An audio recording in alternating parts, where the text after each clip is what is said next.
എല്ലാ വിദ്യാർത്ഥികൾക്കും പുതിയൊരു വീഡിയോയിലേക്ക് സ്വാഗതം.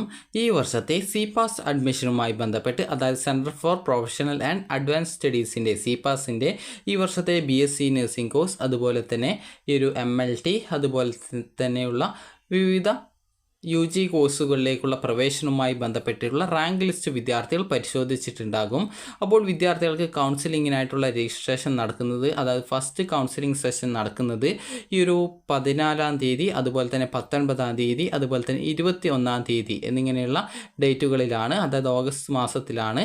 അപ്പോൾ ഓഗസ്റ്റ് 14, 19, 21 തീയതികളായിട്ടാണ് ഈ ഒരു കൗൺസിലിംഗ് നടക്കുന്നത്. അപ്പോൾ കൗൺസിലിങ്ങിനുമായി ബന്ധപ്പെട്ട്, അതായത് കൗൺസിലിങ്ങിൽ പങ്കെടുക്കേണ്ട വിദ്യാർത്ഥികളുടെ ഇമെയിൽ ID വിദ്യാർത്ഥികൾ പരിശോധിക്കേണ്ടതാണ്. അവരുടെ ഇമെയിൽ IDയിലേക്ക് ഈ ഒരു CPAS അവർക്ക് ഒരു അലോട്ട്മെൻറ്റ് അല്ലെങ്കിൽ കൗൺസിലിംഗ് മെമ്മോ അയച്ചിട്ടുണ്ട്. അപ്പോൾ വിദ്യാർത്ഥികൾ ആ ഒരു കൗൺസിലിങ്ങിനായിട്ടുള്ള മെമ്മോ വന്നിട്ടുണ്ടോ എന്നുള്ളത് പരിശോധിക്കേണ്ടതാണ്. അപ്പോൾ നിങ്ങളുടെ മെയിലിലേക്കാണ്, അതായത് ഇമെയിലിലേക്കാണ് അത് അയച്ചിട്ടുണ്ടാവുക. അപ്പോൾ ജസ്റ്റ് നിങ്ങൾ കൃത്യമായിട്ട് നിങ്ങളുടെ ഇമെയിൽ ചെക്ക് ചെയ്യേണ്ടതാണ്. അതായത് counselling memo will be sent to applicants in order of their rank. അതുപോലെ please check your email four further details എന്ന് പറഞ്ഞുകൊണ്ട് കൊടുത്തിട്ടുണ്ട്. അപ്പോൾ വിദ്യാർത്ഥികൾ നിങ്ങളുടെ ഈ ഒരു ഇമെയിൽ ID പരിശോധിക്കുക. നിങ്ങളുടെ റാങ്ക് ബേസ് അനുസരിച്ച് നിങ്ങൾക്ക് ആ ഒരു കൗൺസിലിങ്ങിനായിട്ടുള്ള മെമ്മോ അയച്ചിട്ടുണ്ട് എന്നാണ് പറഞ്ഞിട്ടുള്ളത്. അപ്പോൾ വിദ്യാർത്ഥികൾ നിങ്ങളുടെ ഇമെയിൽ ID ചെക്ക് ചെയ്ത് നോക്കുക. നിങ്ങൾക്ക് ഈ ഒരു കൗൺസിലിങ്ങിനായിട്ടുള്ള മെമ്മോ വന്നിട്ടുണ്ടോ എന്ന് നോക്കുക. അതുപോലെ 14-ാം തീയതിയാണോ, അല്ലെങ്കിൽ 19-ാം തീയതിയാണോ, അല്ലെങ്കിൽ 21-ാം തീയതിയാണോ, ഏത് ദിവസം ഏത് സെൻറ്ററിലാണ്, അതായത് ഏത് സെൻറ്ററിലാണ് അഡ്മിഷനായിട്ട്, അതായത് കൗൺസിലിങ്ങിനായിട്ട് പോവേണ്ടത് എന്നുള്ള ഡീറ്റെയിൽസ് കൃത്യമായിട്ട് നിങ്ങൾക്ക് ഈ ഒരു കൗൺസിലിംഗ് മെമ്മോയിൽ രേഖപ്പെടുത്തിയിട്ടുണ്ടാകും. അപ്പോൾ കൗൺസിലിങ്ങിനായിട്ട് നിങ്ങൾ പോകുന്ന സമയത്ത് നിങ്ങളുടെ എല്ലാവിധ അപേക്ഷയിൽ നൽകിയിട്ടുണ്ടായിരുന്ന എല്ലാവിധ ഡോക്യുമെൻസിൻ്റെയും ഒറിജിനൽ എടുക്കേണ്ടതായിട്ട് വരുന്നതാണ്.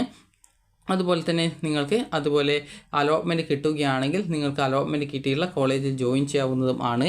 അപ്പോൾ വിദ്യാർത്ഥികൾ ഈ ഒരു അഡ്മിഷൻ ലഭിക്കുന്ന കോളേജിൽ ആ ഒരു ദിവസം തന്നെ ഫീസ്, ചിലപ്പോൾ ആ ഒരു ദിവസമോ അല്ലെങ്കിൽ തൊട്ടടുത്തുള്ള ദിവസമോ ഫീസ് അടക്കാനായിട്ട് നിങ്ങൾക്കൊരു സമയം അനുവദിക്കുന്നതാണ്. അപ്പോൾ നിങ്ങൾ ജസ്റ്റ് ഈ ഒരു CPASൻ്റെ സെൻറ്ററിൽ ജസ്റ്റ് ഒന്ന് കോൺടാക്റ്റ് ചെയ്യുക. അതായത് ഈ ഒരു അഡ്മിഷൻ നേടാനായിട്ട്, അത് കൗൺസിലിങ്ങിന് പോകുന്ന സമയത്ത് തന്നെ ഫീസ് എടുക്കണോ, അതായത് ഫീസ് മുഴുവനായിട്ട് അടയ്ക്കേണ്ടതുണ്ടോ എന്നുള്ള കാര്യം ഇവിടെ നിങ്ങൾക്കിപ്പോൾ സ്ക്രീനിൽ സ്ക്രോൾ ചെയ്ത് പോകുന്ന നമ്പറിൽ ജസ്റ്റ് നിങ്ങൾ കോൺടാക്റ്റ് ചെയ്താൽ മതി. അപ്പോൾ നിങ്ങൾക്ക് കൃത്യമായിട്ട് അവർ നിങ്ങൾക്ക് ആ ഒരു സമയത്ത് നിങ്ങൾ ഈ ഒരു ഫീസ് മുഴുവനായിട്ട് അടയ്ക്കേണ്ടതുണ്ടോ എന്നുള്ളത് പറഞ്ഞു തരും.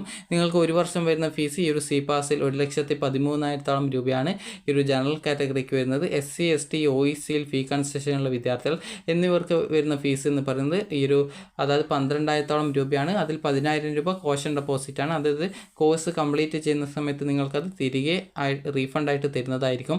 അപ്പോൾ ഈ ഒരു രീതിയിലാണ് ഫീസ് വരുന്നത്. അതുകൊണ്ട് തന്നെ നിങ്ങൾ കൃത്യമായിട്ട് അത് CPAS സെൻറ്ററിൽ, അതായത് ഈ ജസ്റ്റ് ഒന്ന് നിങ്ങൾ വിളിച്ച് ചോദിക്കുക. അതായത് നിങ്ങൾക്ക് ഈ ഒരു അഡ്മിഷൻ ടൈമിൽ നിങ്ങൾ എത്ര രൂപ, അതായത് അഡ്മിഷൻ എടുക്കാൻ വരുന്ന സമയത്ത്, അതായത് കൗൺസിലിങ്ങിൽ പങ്കെടുത്ത് അലോട്ട്മെൻറ്റ് കിട്ടുകയാണെങ്കിൽ എത്ര പൈസ അടക്കണം എന്നുള്ള കാര്യം നിങ്ങൾ കറക്റ്റായിട്ട് ചോദിച്ച് മനസ്സിലാക്കുക.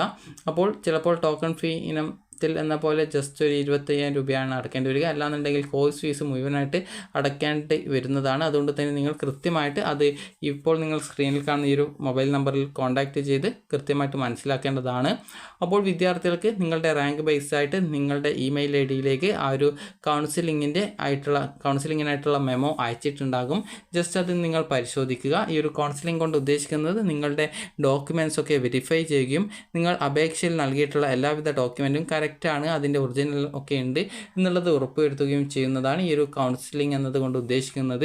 അപ്പോൾ അതിൽ നിങ്ങളുടെ ഡോക്യുമെൻറ്റ് നിങ്ങളുടെ റാങ്ക് വൈസ് ആയിട്ടാണ് വിളിക്കുന്നത്. അപ്പോൾ നിങ്ങൾക്ക് നിങ്ങളുടെ ഡോക്യുമെൻറ്റ്സ് ഒക്കെ കറക്റ്റ് ആണെങ്കിൽ നിങ്ങൾക്ക് അവിടെ അഡ്മിഷൻ നൽകുന്നതാണ്.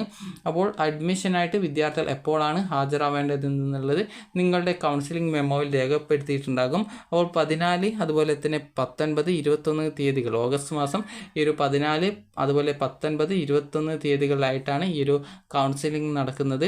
അപ്പോൾ വിദ്യാർത്ഥികൾക്ക് ഈ ഒരു വീഡിയോ ഉപകാരപ്രദമായിട്ടുണ്ടെങ്കിൽ ലൈക്ക് ചെയ്യുക, ഷെയർ ചെയ്യുക. Thank you for watching.